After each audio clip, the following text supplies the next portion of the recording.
അവിടെ താറാവിന്റെ കീഴിയോ ഇല്ല. Hello guys, welcome back to my YouTube channel. ഇന്നത്തെ എൻ്റെ വ്ളോഗ് എന്താണെന്ന് വെച്ചാൽ, ഇതാണ് എൻ്റെ കുഞ്ഞു ബേബി, ഐദ് ബേബി. ഇവൻ്റെ പേര് മുഹമ്മദ് ഐദിൻ എന്നാണ്. അപ്പം ഞാൻ ഇവനൊരു ഷോർട്ട് സ്റ്റോറി പറഞ്ഞു കൊടുക്കുകയാണ്. ഏതാ അമ്മി പറയുന്ന സ്റ്റോറി എന്ന് മോൻ അറിയുമോ? ആരുടെ സ്റ്റോറി അമ്മി എന്ന് പറയാൻ പോകും? താറാവിൻ്റെ. ഓക്കെ, അമ്മി പറയാം. ഒരിടത്ത് ഒരു കൃഷിക്കാരനുണ്ടായിരുന്നേ. വാവേ കേട്ടോ. ഒരിടത്ത് ആരുണ്ടായിരുന്നു?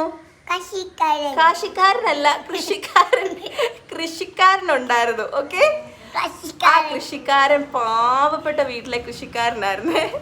എന്റെ ഫസ്റ്റ് ബേബിയാണ് ഇത്. കൃഷിക്കാരൻ പാവപ്പെട്ട വീട്ടിലെ കൃഷിക്കാരനാണ്.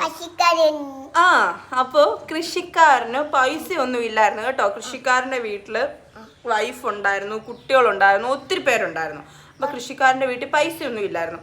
അപ്പൊ കൃഷിക്കാരന് അപ്പോൾ ഒരു ബുദ്ധി തോന്നി, ഒരു താറാവും കുഞ്ഞിനെ വാങ്ങിച്ച് വളർത്താമെന്ന്.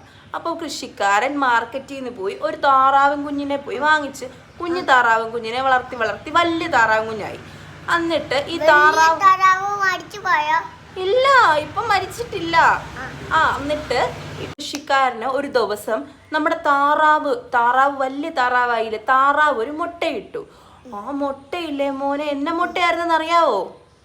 അവിടെ താറാവിന്റെ കീഴിയോ ഇല്ല, താറാവ് മുട്ടയിട്ടു. എന്ത് മുട്ടയാന്നറിയോ? സ്വർണ്ണമുട്ട. അറിയോ കുട്ടിക്ക്? സ്വർണ്ണമുട്ട ഇട്ടു. കഴിക്കാനല്ല, സ്വർണ്ണമുട്ട കഴിക്കാൻ പറ്റുമോ നമുക്ക്? ഇല്ല. അപ്പൊ കുറേ ദിവസം കുറേ മുട്ടയിട്ട്. അപ്പോൾ കൃഷിക്കാരൻ്റെ വൈഫും കൃഷിക്കാരനും ഭയങ്കര പൈസക്കാരായി. അങ്ങനെ ഒരു ദിവസം കൃഷിക്കാരന് ഇങ്ങനെ തിങ്ക് ചെയ്തു, ഒരു ബാഡ് തിങ്കിങ് കൃഷിക്കാരന് വന്നു. എന്നാന്നറിയാവോ? ഈ താറാവിൻ്റെ വയറ് കീറിയാൽ കുറേ പൈസ കിട്ടും എന്നുള്ളൊരു ബാഡ് തിങ്കിങ് വന്നു. അപ്പം കൃഷിക്കാരൻ എന്ത് ചെയ്തെന്നറിയാവോ?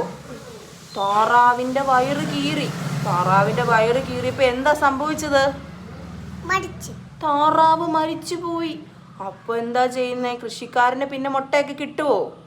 ഇല്ല, മുട്ട കിട്ടില്ല. അപ്പൊ കൃഷിക്കാരനും വൈഫിനും എന്ത് മനസ്സിലായി? ചെയ്തത് അബദ്ധമായെന്ന് മനസ്സിലായി. അപ്പൊ നമുക്ക് ആണോ? അപ്പൊ നമുക്ക് ഇതിന്ന് എന്താ മനസ്സിലാവുന്നേ? അത്യാഗ്രഹം ആപത്താണ്. പറഞ്ഞേ, അത്യാഗ്രഹം ആപത്താണ്. അപ്പൊ ഞങ്ങളുടെ സ്റ്റോറി ഇന്ന് ഇത്രയേ ഉള്ളൂ ഗൈസ്. അടുത്ത സ്റ്റോറി ആയിട്ട് ഞങ്ങൾ വരുന്നതാണ്.